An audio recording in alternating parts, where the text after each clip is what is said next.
MiTek is positioned to really drive to the next generation through software advancement, automation advancement, services adoption, and really being a business consultant to their business to help learn how they can grow their business. What I really want everyone to take away is our commitment to the industry and our commitment to offsite construction. So if you walk around the booth here in Indianapolis, you're going to see our commitment to automation. We brought an open web floor truss saw to the market in less than a year. It was a big need for the industry.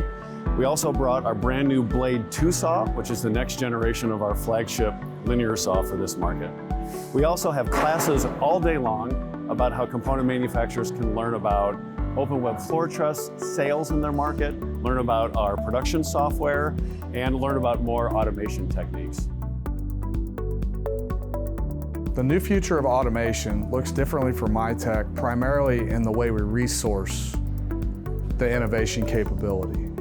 So we built out a dedicated team whose responsibility solely is to look across the globe at opportunities where we can advance the industry.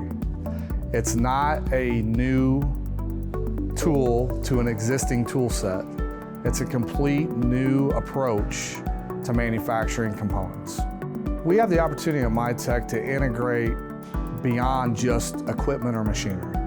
We have the ability to integrate through digital solutions, through engineered products, and really leveraging the component manufacturer as the catalyst for that. Now is the time to convert from structure with 2020 to structure with integrated truss design because of the tools and the functionality that we put in the new software that are going to make you faster at the design process. Not only does it make you faster during design, it'll help you be faster downstream as well, as far as at your saws, at your tables, and in the installation process. Our customers leave BCMC, especially coming off of the prior few years we've had challenges in our supply chain, challenges in the automation front, tremendous growth. They share some of that pain as well. And when they leave the show, we want them to feel like MiTek is in it for the long haul. We're willing and moving on big investments to secure the supply chain, to take the software to the next generation, and to continue bringing thought leadership to the space.